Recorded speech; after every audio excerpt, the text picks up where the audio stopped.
بسم اللہ الرحمن الرحیم۔ شروع اللہ کے نام سے جو بڑا مہربان نہایت رحم والا ہے۔ السلام علیکم ورحمۃ اللہ وبرکاتہ۔ اسلامک سینٹر چینل میں خوش آمدید۔ ویورز، یہ اسلامک چینل آپ کا چینل ہے جس پہ آپ کو اسلامک ویڈیوز ملتی ہیں، اسلام کے بارے میں بہت زیادہ نالج ملتا ہے۔ تو اس چینل کو جلدی سے سبسکرائب کر لیں اگر ابھی تک نہیں کیا تو، اگر نئے ہیں تو تب بھی اس کو جلدی سے سبسکرائب کر لیں۔ اس سے آپ کو زیادہ سے زیادہ نالج ملے گا اور چینل کو سپورٹ بھی ملے گی۔ اور جو بھی ویڈیو آتی ہے اس کو آگے شیئر ضرور کیا کریں تاکہ زیادہ سے زیادہ لوگوں تک اسلامک نالج پہنچ سکے۔ جب ہمیں کسی بک میں سے کوئی بھی چیز ملتی ہے تو وہ بہت شارٹ سی ہوتی ہے، تو زیادہ تفصیل سے جاننے کے لیے ہمیں بہت ساری بکس دیکھنا پڑتی ہیں جو کہ اویلیبل نہیں ہوتی۔ تو یہ سارا نالج جاننے کے لیے آپ اس چینل پہ آئیں اور آپ کو ہر طرح کی ویڈیو ملے گی، ہر پیغمبر کے بارے میں ملے گی، ہر جو بھی واقعہ آپ جاننا چاہتے ہیں وہ اس ویڈیو میں آپ کو ملے گا۔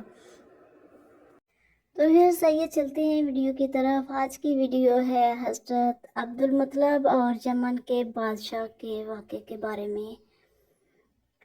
حضرت آمنہ کو دفنانے کے 5 دن بعد ام ایمن 6 سال کے محمد صلی اللہ علیہ وآلہ وسلم کو لے کر مکہ پہنچی تو عبدالمطلب رونے لگے۔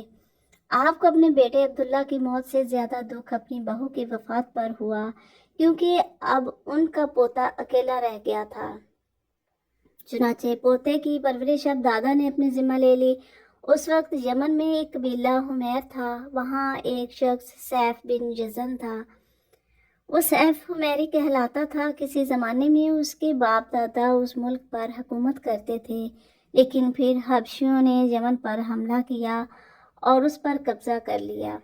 وہاں حبشیوں کی حکومت ہو گئی۔ 70 سال تک یمن حبشیوں کے قبضے میں رہا۔ جب یہ سیف بڑا ہوا تو اس کے اندر اپنے باپ دادا کا ملک آزاد کرانے کی امنگ پیدا ہوئی۔ چنانچہ اس نے ایک فوج تیار کی، اس فوج کے ذریعے حبشیوں پر حملہ کیا اور انہیں یمن سے بھگا دیا۔ اس طرح وہ باپ دادا کے ملک کو آزاد کرانے میں کامیاب ہو گیا، وہاں کا بادشاہ بن گیا۔ یہ یمن عرب کا علاقہ تھا۔ جب اس پر حبشیوں نے قبضہ کیا تھا تو عرب کو بہت افسوس ہوا۔ 70 سال بعد جب یمن کے لوگوں نے حبشیوں کو نکال باہر کیا تو عربوں کو بہت خوشی ہوئی۔ ان کی خوشی کی ایک وجہ تو یہ تھی کہ انہیں حبشیوں نے ابرہہ کے ساتھ مکہ پر چڑھائی کی تھی۔ چاروں طرف سے عربوں کے وفد سیف کو مبارکباد دینے کے لیے آنے لگے۔ قریش کا بھی ایک وفد مبارک دینے کے لیے گیا۔ اس وفد کے سردار عبدالمطلب تھے۔ یہ وفد جب یمن پہنچا تو سیف اپنے محل میں تھا، اس کے سر پر تاج تھا، سامنے تلوار رکھی تھی اور حمیری سردار اس کے دائیں بائیں بیٹھے تھے۔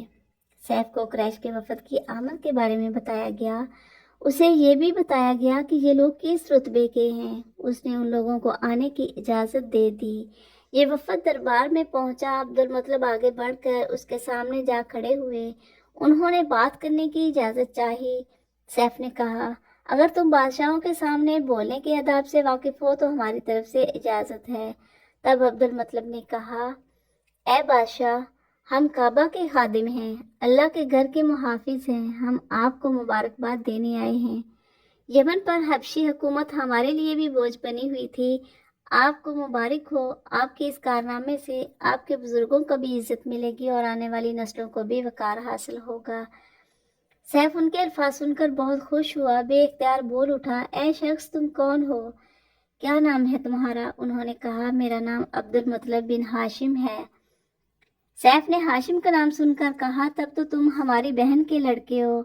عبدالمطلب کی والدہ مدینے کے قبیلے خزرج کی تھی اور خزرج کا قبیلہ دراصل یمن کا تھا، اس لیے سیف نے ہاشم کا نام سن کر کہا، تب تو تم ہماری بہن کے لڑکے ہو۔ پھر اس نے کہا، ہم آپ سب کو خوش آمدید کہتے ہیں، آپ کے جذبات کی قدر کرتے ہیں۔ اس کے بعد قریش کے وفد کو سرکاری مہمان خانے میں ٹھہرا دیا گیا۔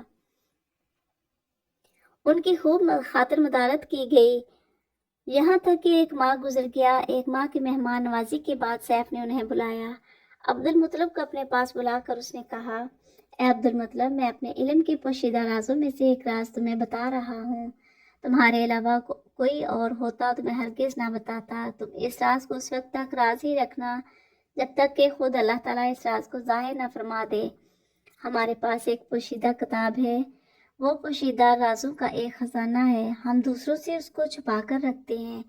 میں نے اس کتاب میں ایک بہت عظیم الشان خبر اور ایک بڑے خطرے کے بارے میں پڑھ لیا ہے، اور وہ آپ کے بارے میں ہے.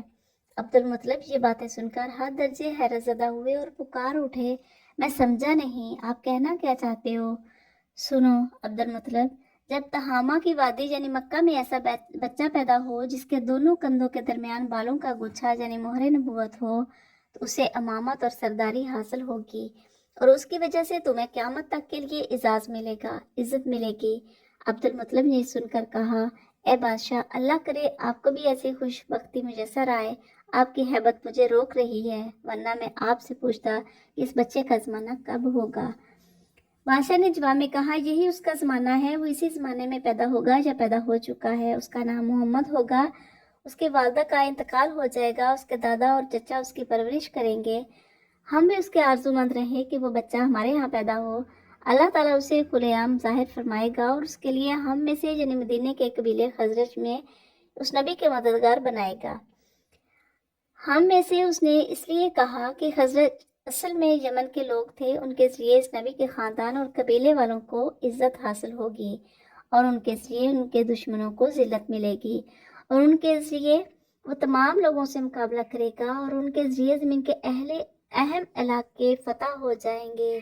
وہ نبی رحمان کی عبادت کرے گا، شیطان کو دم کھائے گا، آتش کدوں کو ٹھنڈا کرے گا یعنی آگ کے بچاریوں کو مٹائے گا، بتوں کو توڑ ڈالے گا. اس کی ہر بات انصاف والے ہوں گے. وہ نیک، امانت دار، آخری فرمان ہوگی.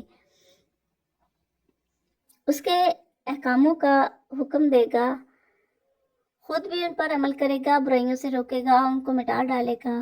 عبد المطلب نے سیف بن جزن کو دعا دی، پھر کہا، کچھ اور تفصیل بیان کریں. بات ڈکی چھپی ہے اور علامتیں پوشیدہ ہیں، مگر اے عبد المطلب، اس میں شبہ نہیں کہ تم اس کے دادا ہو. عبد المطلب یہ سن کر فوراً سجدے میں گر گیا، اور پھر سیف نے اس سے کہا، اپنا سر اٹھاؤ، اپنی پیشانی اونچی کرو اور مجھے بتاؤ جو کچھ میں نے تم سے کہا، کیا تم نے ان میں سے کوئی علامت اپنے ہاں دیکھی ہے؟ اس پر عبد المطلب نے کہا، ہاں، میرا ایک بیٹا تھا، میں اسے بہت چاہتا تھا. میں نے ایک شریف اور معزز لڑکی آمنہ بنت وہب عبد مناف سے اس کی شادی کر دی. وہ میری قوم کے انتہائی باعزت خاندان سے تھی. اس سے میرے بیٹے کے ہاں ایک لڑکا پیدا ہوا. میں نے اس کا نام محمد رکھا. اس بچے کا باپ اور ماں دونوں فوت ہو چکے ہیں. اب میں اور اس کا چاچا ابو طالب اس کی دیکھ بھال کرتے ہیں. اب سیف نے ان سے کہا، میں نے تمہیں جو کچھ بتایا ہے وہ واقعی اسی طرح ہے. اب تم اپنے پوتے کی حفاظت کرو، اسے یہودیوں سے بچائے رکھو، اس لیے کہ وہ اس کے دشمن ہیں. یہ اور بات ہے کہ اللہ تعالیٰ ہرگز ان لوگوں کو ان پر قابو نہیں پانے دے گا، اور میں نے جو کچھ آپ کو بتایا ہے اس کا اپنے قبیلے والوں سے ذکر نہ کرنا. مجھے ڈر ہے کہ ان باتوں کی وجہ سے ان لوگوں میں حسد اور جلن نہ پیدا ہو جائے. یہ لوگ سوچ سکتے ہیں یہ عزت اور بلندی آخر انہیں کیوں نہیں ملی. یہ لوگ ان کے راستے میں رکاوٹیں کھڑی کریں گے، اور اگر یہ لوگ اس وقت تک زندہ نہ رہے تو ان کی اولادیں یہ کام کریں گی. اگر مجھے یہ معلوم نہ ہوتا کہ اس نبی کے ظہور سے پہلے ہی موت مجھے آ لے گی تو میں اپنے اونٹوں اور قافلے کے ساتھ روانہ ہوتا اور ان کی سلطنت کے مرکز یثرب پہنچتا، کیونکہ میں اس کتاب میں یہ بات پاتا ہوں کہ شہر یثرب ان کی سلطنت کا مرکز ہوگا، ان کی طاقت کا سرچشمہ ہوگا، ان کی مدد اور ان نصرت کا ٹھکانہ ہوگا، اور ان کی وفات کی جگہ ہوگی، اور انہیں دفن بھی یہیں کیا جائے گا. اور ہماری کتاب پچھلے علوم سے بھری پڑی ہے. مجھے پتہ ہے اگر میں اسی وقت ان کی اس عظمت کا اعلان کروں تو خود ان کے لیے اور میرے لیے خطرات پیدا ہو جائیں گے. یہ ڈر نہ ہوتا تو میں اسی وقت ان کے بارے میں یہ تمام باتیں سب کو بتا دیتا. عربوں کے سامنے ان کی سربلندی اور اونچے رتبے کی داستانیں سنا دیتا، لیکن میں نے یہ راز تمہیں بتایا ہے، تمہارے ساتھیوں میں سے بھی کسی کو نہیں بتایا. اس کے بعد اس نے عبد المطلب کے ساتھیوں کو بلایا. ان میں سے ہر ایک کو 10 حبشی غلام، 10 حبشی باندیاں اور دھاری دار جمنی چادریں، بڑی مقدار میں سونا چاندی، 100 اونٹ اور عنبر کے بڑے ڈبے دیے. پھر عبد المطلب کو اسے 10 گنا زیادہ دیا اور بولا، سال گزرنے پر میرے پاس ان کی خبر لے کر آنا اور ان کے حالات بتانا. سال گزرنے سے پہلے ہی اس بادشاہ کا انتقال ہو گیا۔ عبدالمطلب اکثر اس بادشاہ کا ذکر کیا کرتے تھے۔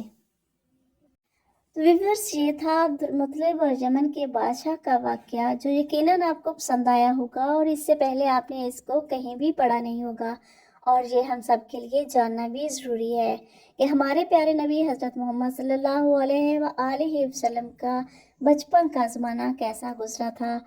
وہ بچپن میں ہی ان کے والدین کی وفات ہو گئی تھی، تو اس کے بعد ان کی پرورش کن کن لوگوں نے کی اور کیسے کیسے حالات آئے۔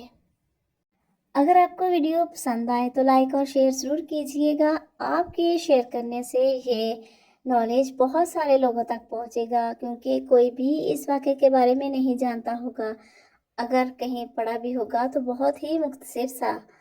تو اس لیے آپ ویڈیو کو شیئر ضرور کیا کریں، اور چینل پر نئے ہیں چینل کو سبسکرائب ضرور کیا کریں، اور اگر پہلے آپ نے سبسکرائب نہیں کیا تو سبسکرائب کر لیں، تاکہ اس طرح کا سارا نالج آپ تک پہنچتا رہے، جو کہ ہمارے لیے جاننا بہت ہی ضروری ہے۔